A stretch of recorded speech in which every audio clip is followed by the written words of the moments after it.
Good morning guys. Ohayo gozaimasu sa Nihongo. Karamihan sa atin guys gustong pumunta ng Japan. At karamihan din sa atin iniisip kung ano yung feeling pag nandun sa Japan, yung magtatrabaho sa Japan.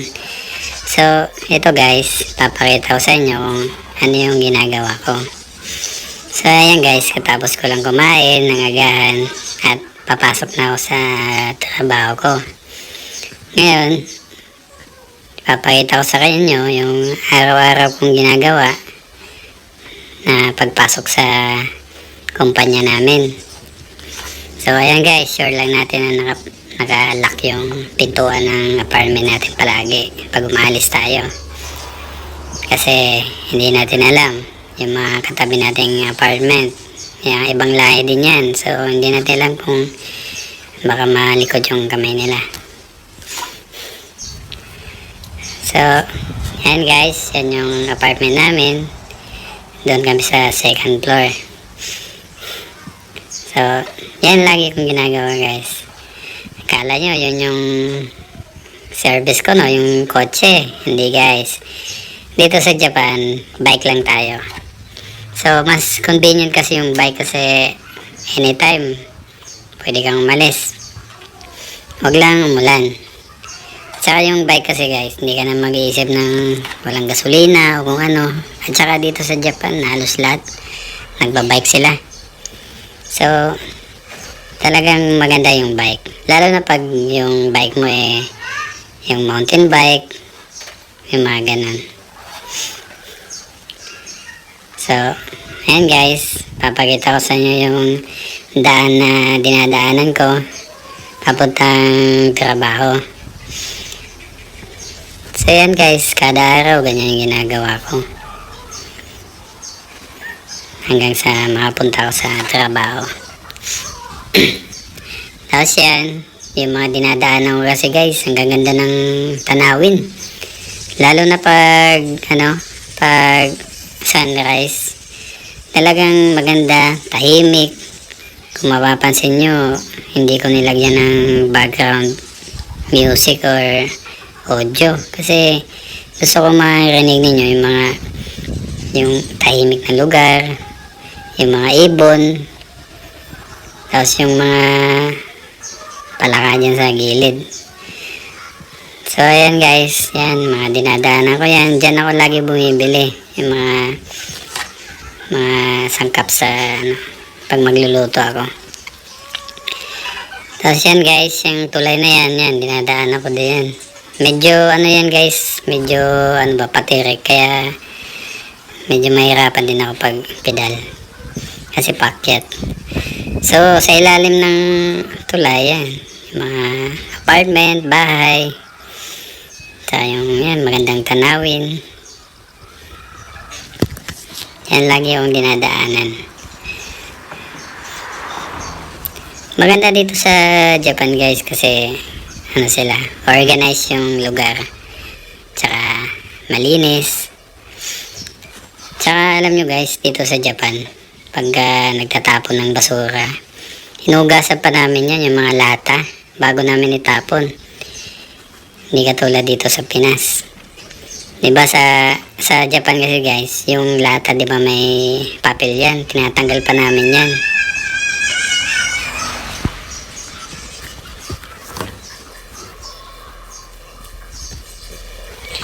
Tapos yan guys, minsan halos madalas din kasi maganda yung tanawin sa baba ng tulay.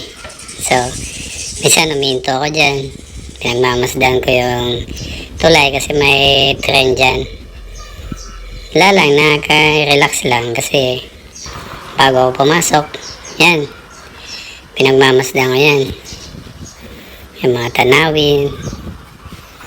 Ang ganda nga ng nila guys pag sunrise talaga. Maganda yung tanawin dyan. Tapos, lagi kong kinakausap yung sarili ko na swerte ko at nakapunta ako ng Japan. Experience na din. Tsaka dyan sa ilalim ng tulay guys, may dyan, train station. kung sa Japan tinatawag nilang eki. So yan guys, pag dumadaan niya dyan yung tren, huminto ako. Tapos nagmamasdan ko yan. Yan guys, halos lahat yan maganda yung tanawin. Tahimik. Tsaka wala ka talagang makikita ano. Yung tsaka dito sa Japan, yung maiingay na mga ano, pampasahirong mga sasakyan, halos wala eh. Halos dito kasi nagbabike, may kotse, pero yung mga pampasahirong sasakyan, yung taxi dito halos ano eh, halos madalang lang din. Kasi yung iba, nagbabike naman. Depende na lang siguro pag may mga turista, yun. Tsaka yung kailangan nyo magpatid sa ano. Eh, minsan hindi pa ako napag-taxi kasi dito. Lagi akong tren, tsaka bus, tapos bisikleta. So yan guys, lagi akong nakahinto dito. Tapos bago ako pumasok, yan, hihintayin ko pa yung tren na yan na ano siya, bumiyahe. So maaga pa naman guys, kaya halos madalas ginagawa ko yan. Nakakatuwa lang kasi ano, siyempre hindi naman dapat nagseseryoso tayo sa trabaho natin. Yung paminsan-minsan dapat ano mo din sa sarili mo, relax mo din.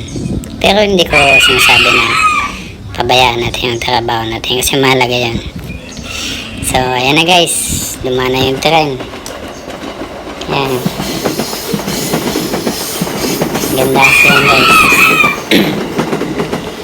So pagkatapos na duman yun, dumana na ako, mabiyahe na ako nyan.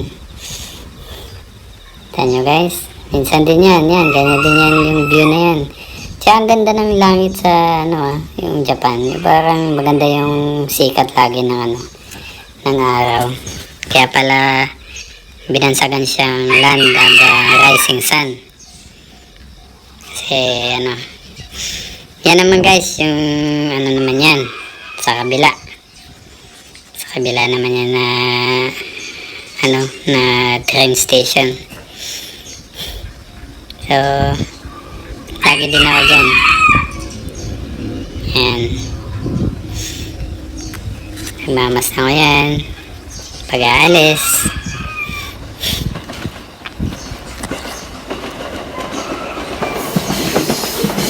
Kasi nakaka-relax kasi na yung ini-enjoy mo yung yung biyahe papuntang trabaho. Tapos dito din guys, itong dinadaan ko din na shortcut. Yan, mapapansin nyo, halos walang sasakyan, walang tao. Yan, kasi mga tulog pa yung mga tao dyan. Saka yan, dito sa Japan guys, nakikita nyo yung pedestrian na yan, yung guhit-guhit na puti. Pag may tatawid guys, pagbigyan natin sila. Kasi yan, malaking respeto yung binigay mo sa kanila pagka pinauna mo sila. At syempre, pag bilang ganti, yumuyo ko yan sila para pagpasalamat. Kasi pinagbigyan mo sila. Halos lahat din dito guys, kahit ngayon nakabike ka tapos may nakakotse. Minsan hihinto yan sila, pauunahin ka. So nakakatuwa lang kasi yung mga tao dito sa Japan na napaka-disiplinado talaga. Kaya nga halos yung iba dito na gustong manirahan. Pero hindi ko naman sinasabing maganda yung talagang dito, kasi may mga kakilala din ako na halos hirap din dito sa buhay. Kasi nga hindi naman halos lahat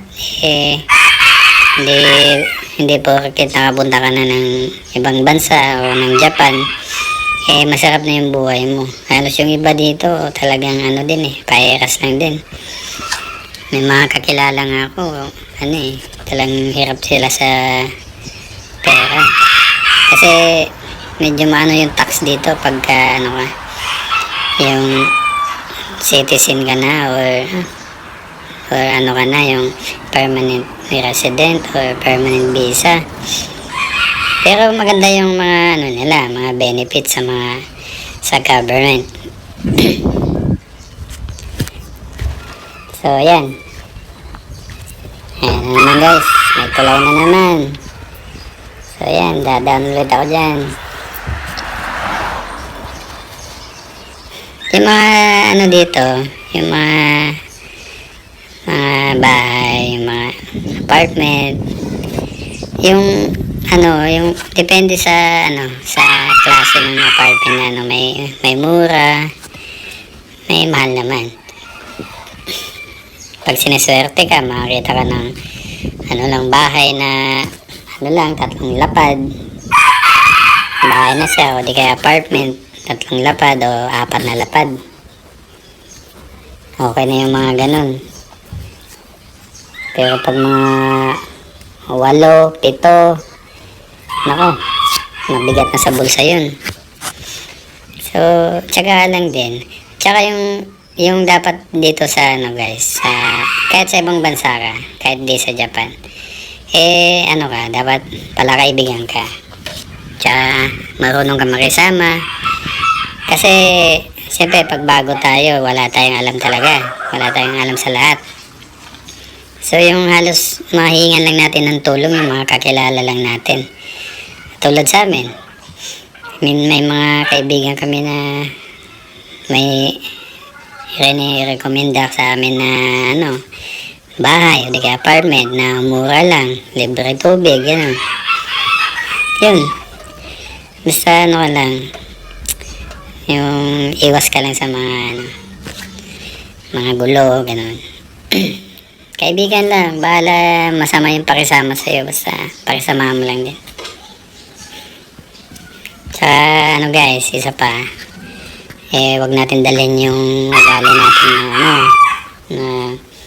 nakasanayan natin sa Pinas. Kasi iba na sa ibang bansa. So dapat andun yung ano mo, yung pagmamahal sa kapwa. Tsaka siyempre sa sarili mo. Huwag lagi isipin yung pamilya mo.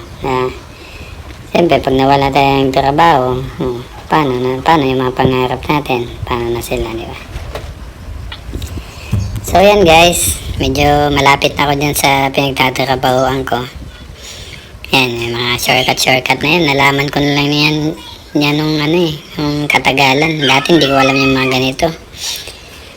Yan, mga kumpanya din yung mga yan guys. Yan, yung ano na yan. Tapos yun, yung sa dulo na yun. Yan yung ano namin, kumpanya namin.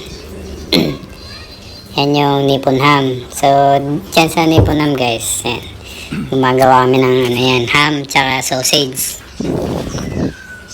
Yan, mga pabahay din yung mga yan. Apartment, pwede magrenta. Ganyan. Malapit sa company namin. Halos yung iba dito naninirahan, dyan nagtatrabaho. Lapit lang na ano nila, di ba? Lapit lang ng kumpanya nila. Pinagtatrabaho nila, oh. Nakakatuwa lang.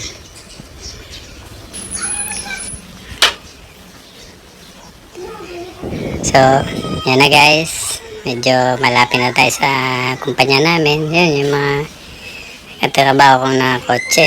Dumadaan na. Yan. Tapos left. Yan. So, ito lagi yung dinadaanan ko. Bali yung sa dito ko yan guys, may right side yan, parking area yan, parking area ng company. Extension nila yan kasi halos napupuno na dito sa loob. So ayan guys, bago kami pumasok, ni-scan namin yung ID namin. Yan. Pag verify na niya na empleyado ka dyan, saka pala yan magbubukas. So ganun siya ka high tech guys. Hindi ka basta-basta makapasok. So, yan yung company namin.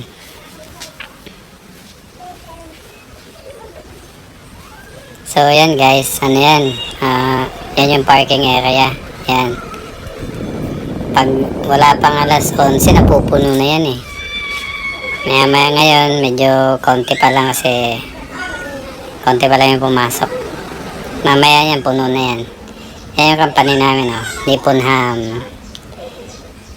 Yan yung gumagawa kami dyan ng yung mga frozen na mga sausage, frozen na mga ham. Yan. Talagang kilalang kilala siya dito sa Japan kasi maraming kumpanya siya. Yan naman guys, ito naman may parking area din kami ng mga detensya o yung mga bisikleta. So, yan yung parking namin. Maya din napupuno din yun. So, ito na guys, naglalakad na ako papunta sa loob company namin.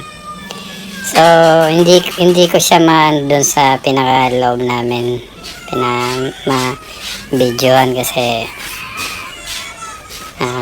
respeto lang din na bawal na din kasi doon.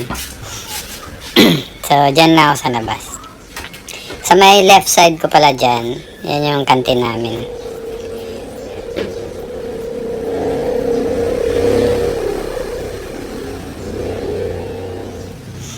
Yan, araw-araw ko dyan. Minsan doon ako sa kabilang building, minsan naman dito sa kabila.